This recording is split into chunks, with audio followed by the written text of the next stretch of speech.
کار و کوشش جہاد کی طرح ثواب رکھتی ہے، اور سستی و کاہلی انسان کے لیے مضر ہے۔ حضرت اب امیر المؤمنین علی بن ابی طالب علیہ السلام ارشاد فرماتے ہیں کہ ان یکن الشغل مجہدۃ فاتصال الفراغ مفسدہ، اگر کام سخت ہو تو بھی کرنا چاہیے، کیونکہ فارغ رہنا فساد کا باعث ہے، خرابی کا باعث ہے۔ انسان اگر فارغ بیٹھے بوڑھا ہو جائے گا، وہ بہت جلد فرسودہ ہو جائے گا۔ جب آپ فارغ بیٹھیں گے ذہن آپ کا دنیا بھر کے خیالات میں کھو جائیں گے، لہٰذا انسان کو لیے مصروف رہنا ضروری ہے۔ مصروف رہنا ہے تو اچھی چیزوں میں مصروف رہے، نہ گیموں میں مصروف رہے۔ صبح شام گیم چلا رہے، وہ بھی تخیلات ہیں، خیالی اعزاز، چونکہ حقیقت نہیں ہے۔ حضرت آقا امام باقر علیہ السلام ارشاد فرماتے ہیں الکسل یضر بالدین والدنیا، سستی دین و دنیا دونوں کے لیے نقصان دہ۔ سستی، جو شخص سست ہے وہ عبادت بھی نہیں کر سکتا، کیونکہ سستی ہے، نماز نہیں پڑھتا، سستی ہے۔ ماں اپنے بچے کو دودھ پلانے کے لیے بیدار ہو جاتی ہے، بچہ جب روتا ہے بیدار ہو جاتا ہے۔ اذان جب دی جائے ماں بیدار نہیں ہوتی، خدا متعال کی پکار پہ ماں بیدار نہیں ہوتی، سستی آتی ہے، نماز نہیں پڑھتی۔ تو یہی ماں جو رات کو کئی بار دودھ پلاتی ہے، اٹھ کے نماز شب بھی پڑھ سکتی ہے، نہیں پڑھے۔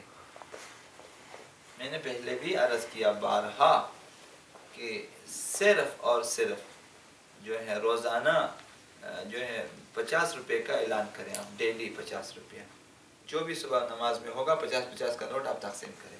آپ دیکھیں مسجد میں چند دنوں کا جگہ نہیں ہوگی، فجر کی نماز میں جگہ نہیں ہوگی،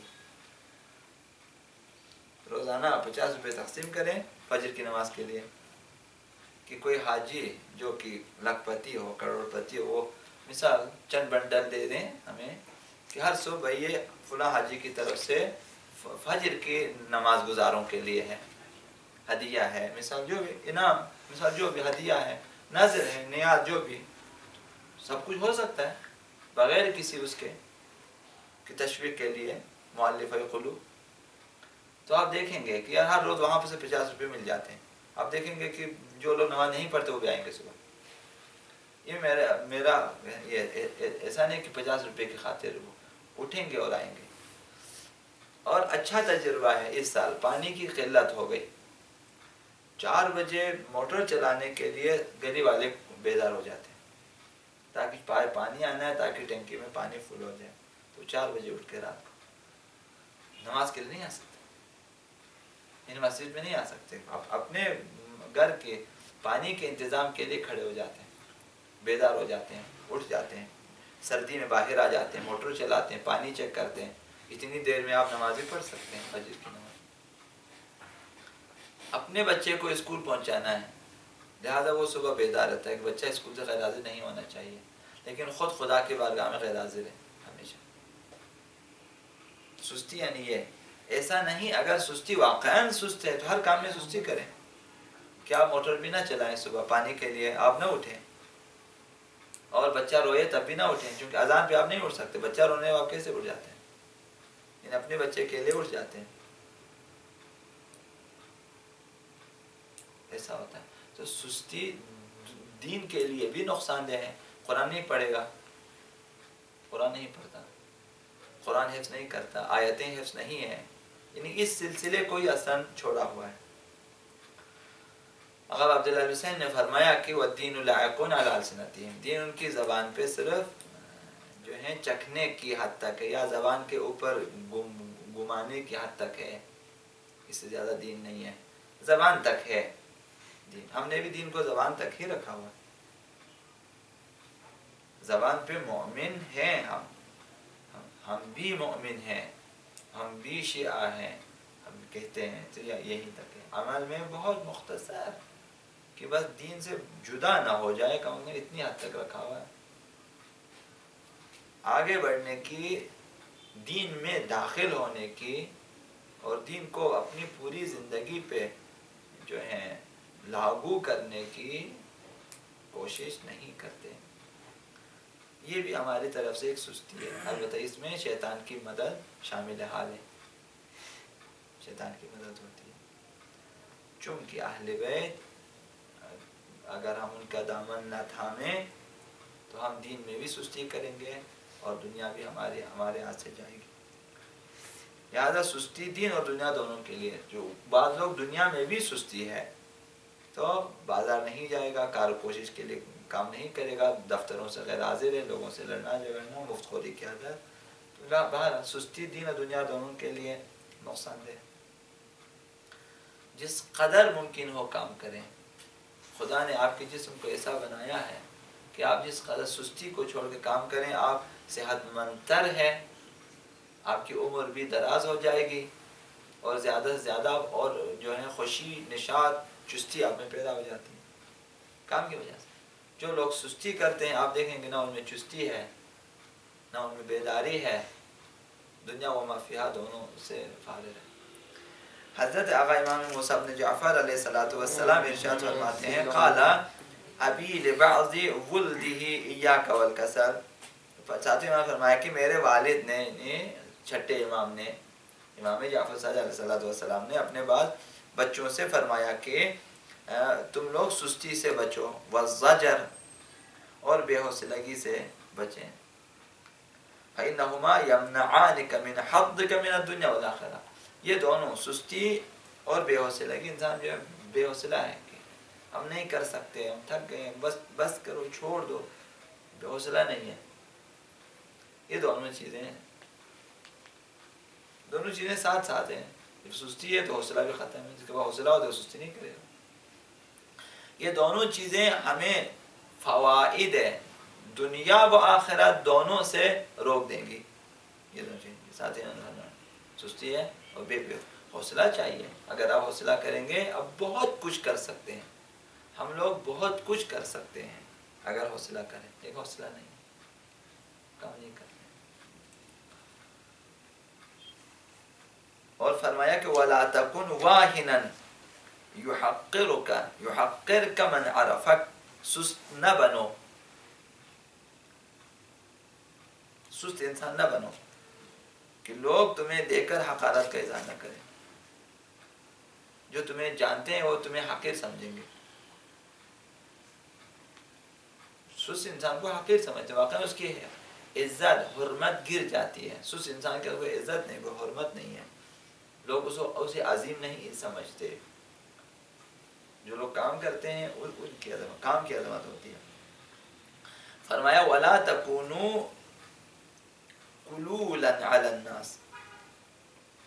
لوگوں پہ بوجھ نہ بنے. ایسا نہ بنو کہ تم خود لوگوں پہ بوجھ ہو، سارا بوجھ دوسرے اٹھا لیں. ہمارا بوجھ دوسرے اٹھا لیں. آپ کا جیب خرچ کوئی اور دے، کھانا آپ کو کوئی اور کھلائے، پینا کچھ. کوشش کریں کہ اپنا کام خود کریں. تو ابھی سے آپ لوگ تجربہ کریں، گھر میں اپنا کام خود کرنے کی کوشش کریں. استری آپ خود کریں، کپڑے آپ خود دھو لیں، کوئی حرج نہیں ہے. اپنی جگہ اپنا بستر خود جمع کریں، اپنی صفائی خود کریں، اپنی جگہ اپنے چیزیں خود منظم کریں. ہو سکتا ہے کھانا نہیں ہے، کھانا جا کے گرم کریں، خود ہی جائیں گرم کریں اور خود ہی کھائیں. اپنا برتن خود دھو کے رکھیں، کیا حرج ہے. انہیں اپنا کام خود کریں. عزت ملے گی، اگر نہ ملے میرے پاس آ کے مجھے شکایت کریں. عزت آپ کو ملے گھر میں بھی باہر بھی، آپ کر سکتے ہیں. وَلَا تَكُونُوا قُلُولًا عَلَى النَّاسِ. لوگوں پہ بوجھ نہ بنو. پھر فرمایا کہ ابغض الخلق الی اللہ.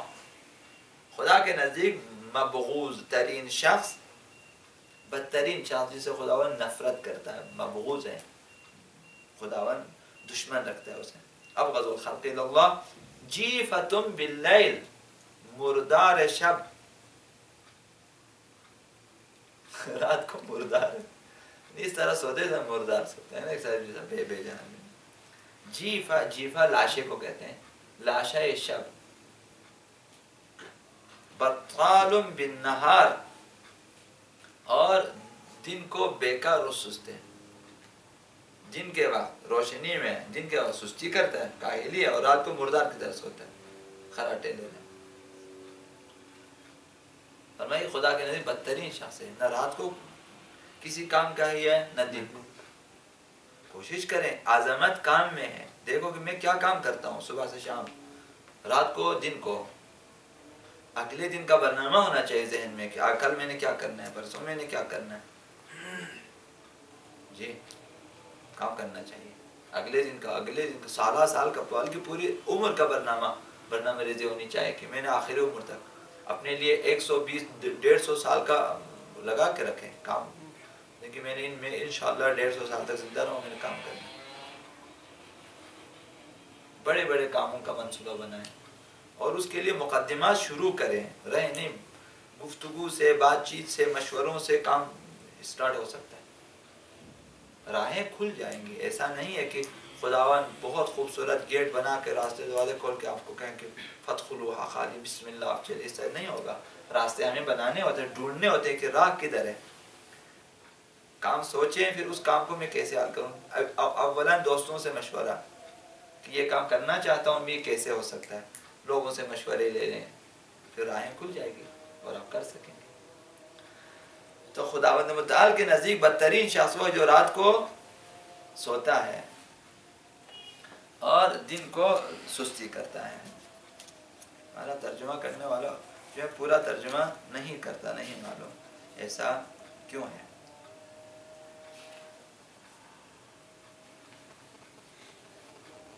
ابغض الخلق الى اللہ جیفۃ باللیل، منفور ترین شخص جو رات کو مردار کی طرح سوتا ہے اور دن کے وقت بیکار ہوتا ہے، یہ مقبول ترین شخص ہے۔ اور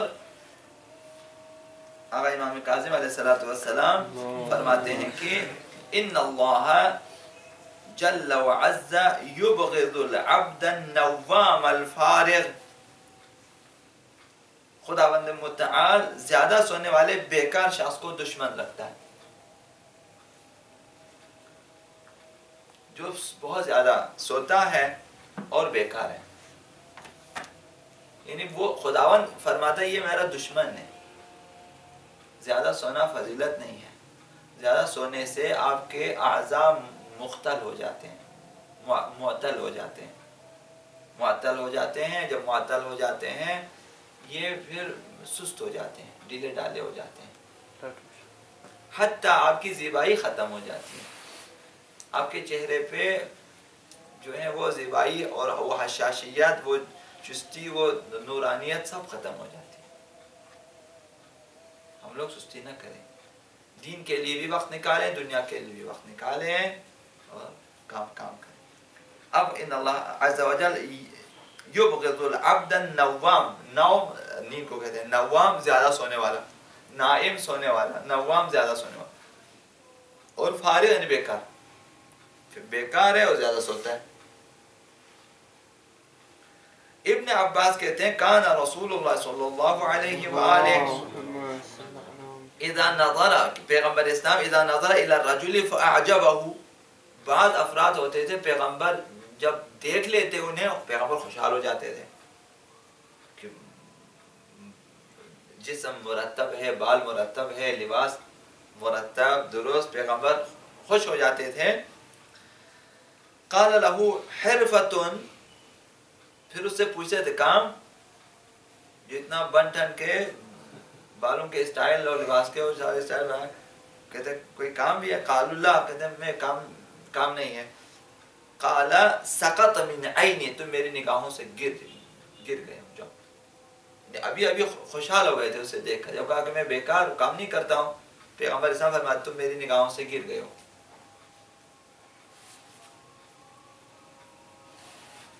تو میری نظروں سے گر گئے۔ قیل وکیف ذاک یا رسول اللہ، سوال کرتے کہ اے اللہ کے رسول کیسے ایک دم میں نظروں سے گر گیا؟ قال لأن المؤمن مؤمن، یہاں پہ لوگ نہیں ہیں، انسان نہ، مؤمن۔ لأن المؤمن اذا لم يكن له حرفہ، مومن کا اگر کوئی کام اور کوئی پیشہ نہ ہو یعیش بدینہ، تو وہ دین فروشی کرتا ہے، یعنی دین کے ذریعے کماتا ہے. قرآن بیچ کے پیٹ پالتا ہے، دعائیں بیچ کے پیٹ پالتا ہے، زیارت عاشوراء بیچ کے پڑھتا ہے، پیٹ پالتا ہے. دین بیچتا ہے، پھر نمازیں بیچتا ہے، لوگوں کی نمازیں لے آتا ہے پیسوں پہ.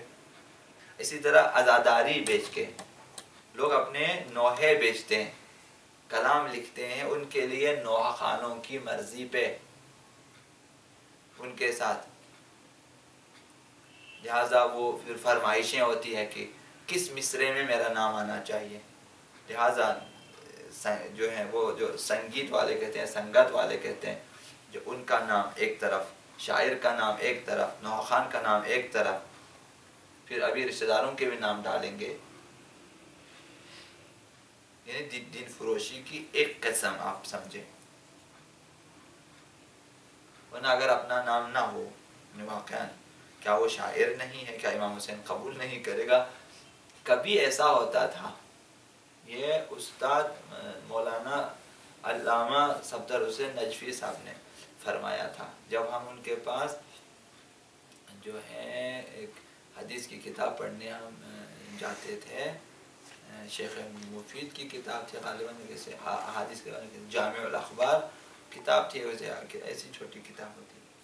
انہوں نے فرمایا تھا کہ پہلے علماء اس قدر احتیاط کر کتاب لکھ کے اپنا نام نہیں لکھتے تھے، لیکن ابھی تو ضرورت ہو گئی بغیر نام کے تو کتاب پھر، لیکن پہلے مطلب اتنا احتیاط کر لیتے تھے.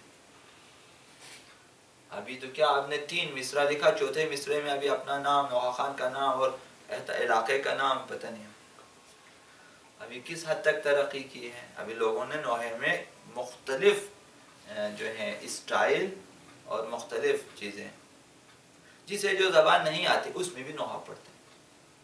وہ آپ کو جو زبان نہیں آتی، اب ازبکیوں کو چھوڑیں، وہ خود اپنا نوحہ پڑھیں. اب آپ کیوں ازبکوں کا نوحہ پڑھیں؟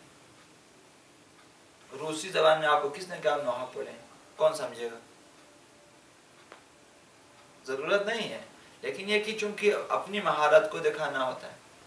اب اس نے کتنی محنت کی ہوگی کہ کوئی روسی زبان والا جو دنیا بھر کے زبانوں کو ماہرین کو بلائیں، وہ اس شعر کو، ابھی ایک ہی شعر ہے، ایک ہی مصرے کو آپ نے 10 زبانوں میں 15 زبانوں میں ترجمہ کرایا، وہ لایا آپ نے، وہ ایک ہی جملہ ہے.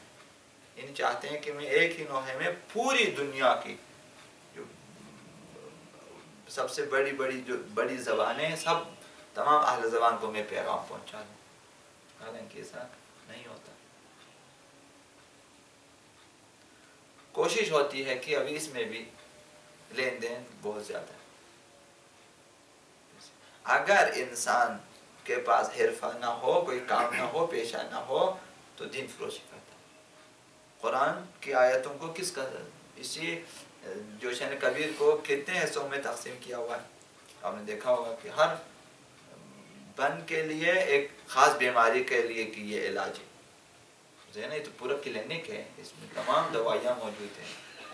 آپ دیکھیں کہ گھٹنوں میں درد ہیں، یہ اب اسی حساب سے مختلف فیس میں تعویذ نویس قرآن کی آیتوں کو لکھ کے دیتے ہیں. 500,000 روپے ان سے لے لیتے ہیں، 10,000 روپے لے لیتے ہیں. دین فروشی مختلف حوالوں سے. اگر تنخواہوں کے لیے نمازیں پڑھائی جائیں تو دین فروشی کی بہترین مثال ہے یہ، کہ سب کی نمازیں باطل، اپنی بھی باطل، دوسروں کی باطل. واقعاً اگر کسی کے ذہن میں تنخواہ ہے کہ چونکہ تنخواہ ہے اور میں تنخواہ کے لیے نماز پڑھوں، تو پھر نمازیں انشاءاللہ باطل ہو جائیں گی. جو لوگوں کی فرمائش پہ نماز پڑھائیں تو ان کی نمازیں چلی جائیں گی. کیونکہ آپ کسی اور کی خاطر نماز پڑھے ہیں. کسی نے کہا سورہ پڑھے، آپ نے یہ سورہ، کسی نے کہا نہیں یہ ربنا پڑھے، وہ ربنا، کسی نے کہا 5 منٹ آپ دیر سے آ جائیں، ہم لوگ وضو کر رہے ہیں، آپ دیر سے آنا شروع کریں. یہاں نہیں چاہیے. اب اہل بیت کو فالو نہیں کر رہے، انہیں لوگوں کو فالو کر رہے ہیں، نہیں ہونا چاہیے. اب اسی طرح خطیب امام محرم کے لیے، لہٰذا جس کے پاس حرفہ نہ ہو، کوئی حرفہ آمدنی کا کوئی ذریعہ نہ ہو، تو وہ دین فروشی کرے گا. یہ فرمائے پیغمبر اسلام، لہٰذا جوانوں کو دیکھتے تھے اور خوشحال ہو جاتے تھے جب پوچھتے تھے کوئی کام کرتے ہو، نہیں کافر تمہاری نظروں سے گر گیا. تو وہاں سے جوانوں کو لے کر آ جائیں آپ، اب تک کے جوانوں تک آپ اسی سلسلے میں پیغمبر اسلام کے اسی حدیث کو اپلائی کریں، اپنے اوپر بھی کریں. اگر آپ کام نہیں کرتے، مفت خوری کریں گے تو آج بھی پیغمبر کی نظروں سے ہم گر جائیں گے. اگر ہم کام نہیں کرتے اور ہمارے پاس کوئی پیشہ نہیں ہے، آمدنی کا کوئی ذریعہ نہیں ہے، تو مجبوراً آئندہ جو ہے دین فروشی کریں گے. مومن اس ایسا جو غیر مومن کے پاس دین نہیں کہ وہ دین فروشی کریں. لہٰذا آپ دیکھیں کہ ابھی بچوں سے لے کر اوپر کے تک عجیب غریب قسم کے ذاکرین ابھی آئے ہوئے، داڑھی والے، بغیر داڑھی والے، لمبی داڑھی والے، چھوٹی داڑھی والے، مختلف وہ آئے ہوئے، وہ اپنے حساب سے بیان کیے جا رہے ہیں. لہذا جو ہے بیکاری انسان کے لیے بہت نقصان دہ. اگلا عنوان جو ہے وہ سحر خیزی کے بارے میں انشاءاللہ کل عرض کروں. ٹھیک ہے. محمد وعلی محمد صلی اللہ علیہ وسلم.